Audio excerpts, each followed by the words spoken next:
প্রচলিত আছে গ্রামের কারো বিয়ে বা কোনো অনুষ্ঠান হলে রাতের বেলায় দিঘির পাড়ে গিয়ে থালা বাসন হাঁড়ি পাতিল সহ বিয়ের প্রয়োজনীয় জিনিসপত্র চাইলে ভোরে দিঘিতে ভেসে উঠত সেসব জিনিস।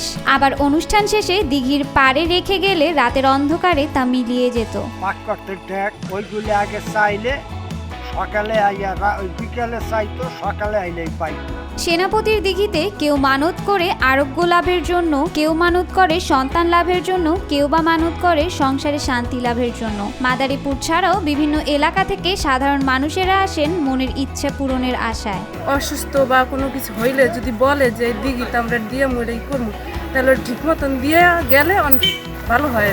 কেউ খাসি মানত করে, কেউ মুরগি মানত করে, যে আর যেটা মন চায় সে সেটাই মানত করে। জানা যায় এ পর্যন্ত কেউ মানত করে খালি হাতে ফেরত আসেনি এই দিঘি থেকে। মনের আশা পূরণের জন্য গোসল শেষে পাশে থাকা মসজিদে 2 রাকাত নামাজ পড়ে যান তারা। এ পর্যন্ত হাজার হাজার লোকের মনের আশা পূরণ হওয়ায় এই দিঘির পাড়ে উপকারভোগীরা দিয়ে গেছেন অসংখ্য উপহার। গোরঘাটার থেকে আর কি এক মহিলা আর পুরুষ এসেছিল গোসল করার জন্য। তারপরে যে গোসল করে গেছে হয়তো 15 দিন হইতে 20 দিন ঘুরছে। ঘোরার পরে এলাম হ্যাঁ ছেলে ফানালাই দিছে বা একটা ছেলে দিছে, দেওয়ার পরে ওই গাডলা আর কি বানিয়ে দিয়ে গেছে। মাদারীপুরের কালকিনি উপজেলার খাতিয়াল গ্রামের সেনাপতির দিঘি। কথিত আছে এই দিঘিতে কোনো কিছু পাওয়ার আশায় গোসল করলে ইচ্ছে পূরণ হয়। সেই মানত নিয়ে গোসলের জন্য সাধারণ মানুষের ভিড় লেগেই থাকে 350 বছর পুরনো এই দিঘিতে।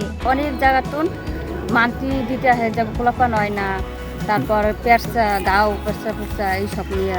একদিন ঘটে এক অদ্ভুত ঘটনা। আমরাতলা গ্রামের কাজী আবদেলের মেয়ের বিয়ের সময় দিঘির কাছে থালা বাসন চায় পরিবার। তবে বিয়ের অনুষ্ঠান শেষে বাসন ফেরত দেওয়ার সময় আবদেল কাজীর স্ত্রী বড়ু বিবি একটি কাঁসার বাটি চুলার ছায়ের মধ্যে লুকিয়ে রাখে। হ্যাঁ নতুন বউ একটা কাঁসার বাটি সাইড বোরের ভিতরে গোজাই রাখছিল।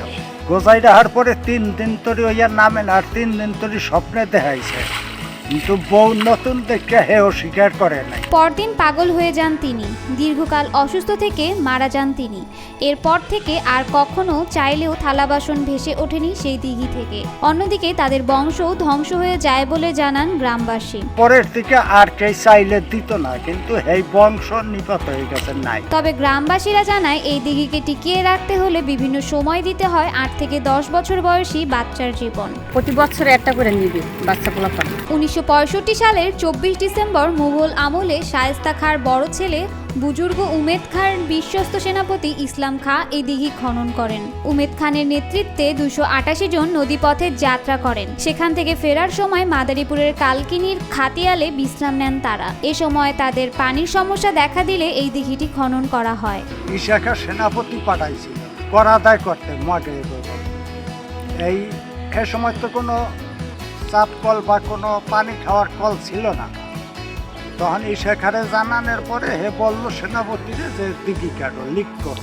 দিঘিটির আয়তন 60,703 বর্গমিটার, দৈর্ঘ্য 288 মিটার ও প্রস্থ 157 মিটার, গভীরতা গড়ে প্রায় 10 মিটার, পাড়ের উচ্চতা 13.5 মিটার। প্রায় 350 বছর ধরে নিজ মহিমায় কালের সাক্ষী হয়ে আজও টিকে আছে এই সেনাপতির দিঘি। কেউ দেখে নাই, ওই বাপদাদার আমলের থেকে সবাই শুনে আসছে, আমরাও শুনে আসছি। এটা কতটুকু বাস্তবতা বা কতটুকু সত্য বলতে পারবো না।